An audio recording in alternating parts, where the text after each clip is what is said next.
What's up guys, it's your boy Ru and we are back for another Kuro Kiseki video, and we have got more gameplay footage for Ban, Arkride, and a little bit for Agnes Claudel for those two characters. So let's go check this out, and as we go through we'll kind of break it down here. So first of all, before we get into this, I want to shout out my mans at Hansuke21 for posting this on the Twitter. It is on the main page for the Nihon Falcon, but he's made it more easily digestible and we can get a nice bigger screen view for it, so shout out to him for putting this up there. So I'm just gonna play the clip, and then as we go through it, I'll break things down that we're seeing right here. Alright, stop it right there. So that blue flash right there is the indication that we have taken out our battle ornament, and we are now in the turn-based portion of the battle, which, as we can see, it can actually be done right into going into the battle. Right, so if you go back a little bit here. So right now, in this portion of the video, we are currently, so if we were to like preview a little bit more, so we went backwards in this video footage about like 5-10 seconds, we would have seen Ban and Agnes over here kind of roaming around the main map. You see the enemy, you lock on, instantly engage in battle, and immediately you're able to switch. So let's say you're an English player and you can't read or understand Japanese. The only reason you want to play this game is because you're impatient like me and you don't want to wait till like 2022, 2023 to get this game on your hands. So you want to play this right now. What you can do is, instead of just playing in real-time action, if you're having a hard time adjusting to like the high-speed movements with the lack in the communication, the barrier in the communication, you can just do this. You can instantly just lock onto the enemy and instantly transition to turn-based. So I really like that feature there. Let's keep it rolling. Okay, stop right there. So before we go any further, what I want to talk about right here is this monster right here, kind of like a mech monster. In the previous gameplay footages that have been released, they were beast type monsters solely that we've seen, right? Like that platypus looking beast type monster that we saw. And now we've got mech, almost like an archaism. So this indeed right here is an archaism. What role is the society going to play in this game? That's the first thought I had when I saw this. Again, let's keep it rolling. And then the bottom left corner right here, we have our commands. And what I'm assuming is this is the crafts, because it's a little bit cut off here, but if you look closely, you can see a CP.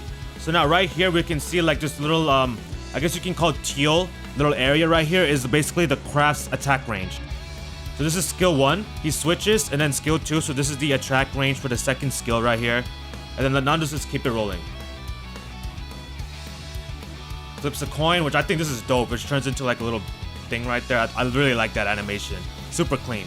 Now let's run it back one more time and then we'll break this down, because I think this is highly fascinating right here. So if you look right here, first of all, we can see the damage to the HP damage that we did to the monsters. And we look bottom, right, we have this orangish color bar, that's obviously the health. And then here, right up here, that can kind of be that similar bar that we have that appeared first in Trails of Cold Steel 3 and continued on for Trails of Cold Steel 4 and Hajimari. At the top of my head, I cannot think of the term, because I am currently going through a no item Trails of Cold Steel run, and that game obviously doesn't have this as part of the gameplay, so I am completely blanking out. But what I'm thinking is that you have this gauge right here, you constantly attack. As you're dropping HP a little bit, this gauge will drop, and once you get rid of it to 0 and you break him, right, like a guard break, you'll do more effective damage. So that's what I'm thinking that is right there. That's just my little hunch, my little thoughts of that little observation. Okay, so as I'm about to play this, one thing I want you guys to keep in mind is that this is turn-based. This is not in real-time action combat that we're seeing, okay? Let's look at this one more time. Right, we can see the AoE of the attack on display, and he's able to move. So, the reason why I find this to be fascinating, let's transition into some Hajimari gameplay. Alright, so now we're hopping into some Hajimari gameplay, controlling my main man Zreen over here. So, let's go ahead and encounter an enemy. Okay, so we finally got an enemy. So now what I mainly want to point out for why we're hopping into this gameplay is a couple of things. So first, let's mimic what we saw in that footage right there. So I'm gonna go ahead and press the command button for the crafts, right, the triangle. And then I'm gonna let's just pick this right here. So we picked that craft. And as we can see on the board, it's a little bit mashing with the fire that's on the environmental screen, which we are taking burn damage. But anyways, you can kind of see the AoE range, so I can move it around. So if I want to get all of them, I can like target all here. If I only want to get, for whatever reason, I only want to get these 3, I can move the AoE, right? Basic stuff. I'm sure that's going to stay the same. However, what's different is if I want to use another craft, like let's say I'm using this and I decide I don't think I want to use this craft. I kind of want to change it. I want to use it to try to check out a different one. You have to exit this. You have to exit this frame and then go scroll down, choose the next one, and then go. And then the AoE changes, right? And then the AoE changes. If you want to go to the next one, we got to go back, click, same sort of thing. Then we can move this AoE around. So that's one thing, right? So whereas if we go back, so in this footage you can see of Kuro Kiseki, you're able to switch the skills while maintaining vision of the board, right? You don't have to go through that obstructive view where that whole window appears like it does in Hajimori that we just saw. Right, the window for the skill is in that bottom left corner right here. So right there, the bottom left corner, you can see the skill. That's essentially, so going back into Hajimari, that's essentially this right here. So whereas opposed to this craft window is covering the whole screen, in Kuro Kiseki, it's tucked away, hidden on the left hand corner, so you can still get a nice good view of what's happening in the battle. I really like that difference. So secondly, the AoE range visually changes on screen simultaneously, and you're able to move. You can move Von Arkride while being selected on the crafts. As you can see right here, right, we're selected on the crafts, we're able to move Von Arkride, and you can see the AoE ranges of the 2 different skills visually on screen. So I really like that. Whereas up till now on Hajimari, if you want to, right, we gotta go here. We can't move Kuro. You can't move Kuro, he's stationary. If you want to change skill, you gotta go back to this covering window, select, you can move, but Kuro can't move. We can only move the AoE circle. We can't move Kuro himself. If you want to change Kuro's positioning, so let's say we want to do, right now he has his twin guns. Let's say we want to use his double saber. We gotta use up our turn, right? We gotta physically use up our turn. Gotta press the 0 command and then move him. And then his turn is over. Whereas with Kuro Kiseki that we saw with that video, you can simultaneously scroll through your craft windows, control Von, control Agnes, control all of the different characters, and see the AoE ranges that the skill is going to affect visually on screen simultaneously as you switch skills, and it's still turn-based. It is still turn-based. So now we're about to see his weapon, the stun caliber, use a craft right here. So now we're getting a visual representation of an effect that's going on, right? Stun. And if you also take a look here, so this mech right here is fainted, and you can see the visual representation of faints on the action sequence bar at the top. Which, in Hajimari, this doesn't happen. In the most Trails games, this is not what happens, right? So if you transition back. So if we go on to here, Rin, Kuro, Elisa, Sarah are all burned, right? We all have status ailments, but if we look on the left-hand column right here, where we can see the actions for each of the characters, there is no status ailment. We can see no visual representation. You have to look on the side. So I do like that in Kuro Kiseki, they're going to have it on that action sequence bar itself, as well as visually on the field. Once again, helping English players also play, so it's a little bit of something extra right there. Obviously, it's also beneficial for Japanese players, because just in general, being able to track status ailments for us, our team, our party, as well as the monsters, our enemies, is extremely useful. So I do like those 2 changes. And I have 100, just like that. Dope.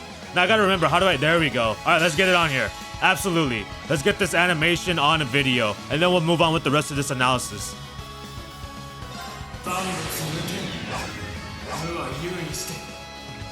Oh, this is my favorite craft.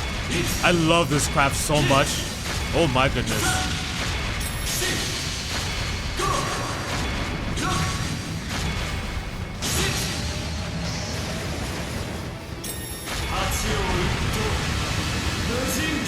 Yeah, alright, Rin, my man. Okay, now let's make my last point and then we'll end the video. So starting back from the beginning, let's play it through one more time and then I'll quickly review the main points and I'll mention the last one as we go through this.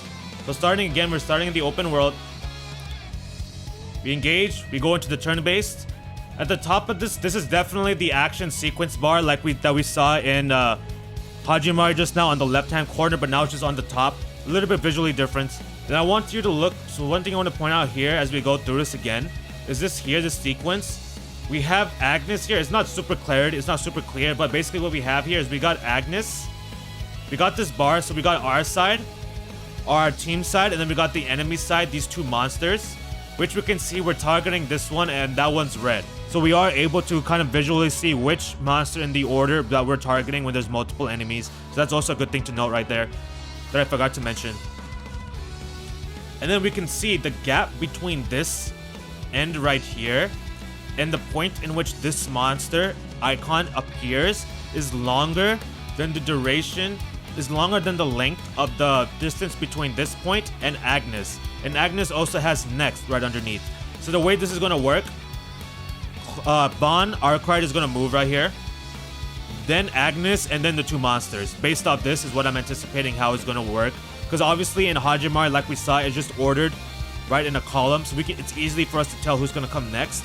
However, I do think this is going to be not a static. It's going to be a motion, right? It's going to be because it's going to be in real time. So you need to see how things are moving, especially in the turn-based as well. So I do kind of like this change a little bit here. It's definitely, at least it's visually stimulating because it's a little bit different. So I do like that. That was the main thing I wanted to mention that I haven't so far. And then let's just play through the rest and then we'll recap.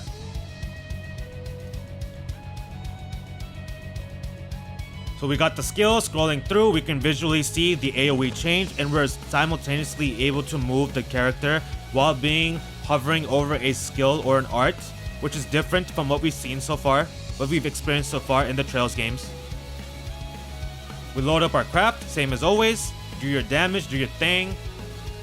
And then we use another craft, we stun him. We can see the effect on the action sequence itself. We don't have to look on the field. So I do like that additional visual right there. So before we end this, actually, let's quickly take a look at Agnes a little bit here, and then we'll call this a video. There's nothing really to break down for her because it's the same sort of concepts. It's just to see what a couple of skills she has to offer. Let's just go through this just to kind of see a couple of her skills that they demonstrated here. So I do believe Vaughn just went from the previous clip, right? It's just two of the same videos just clipped into different sections. And then we can see the AoE similar concept, and that's what I'm thinking is craft art, is what I'm assuming that to be. And then we've got a healing skill art. So those are the two skills we've got for Agnes so far.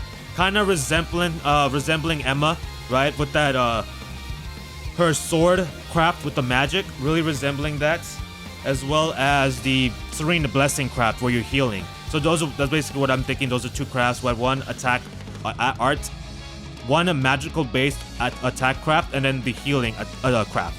So yeah, that's everything I thought about it.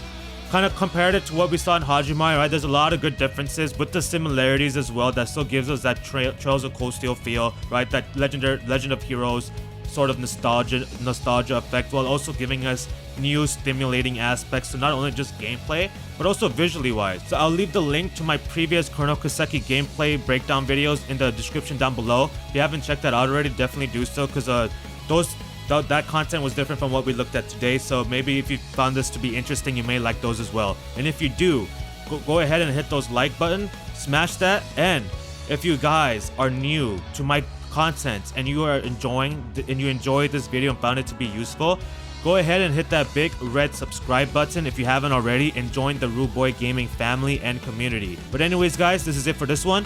Thank you guys for watching. I hope you guys enjoyed it. Have a great day, and I will see you all in the next video. Peace.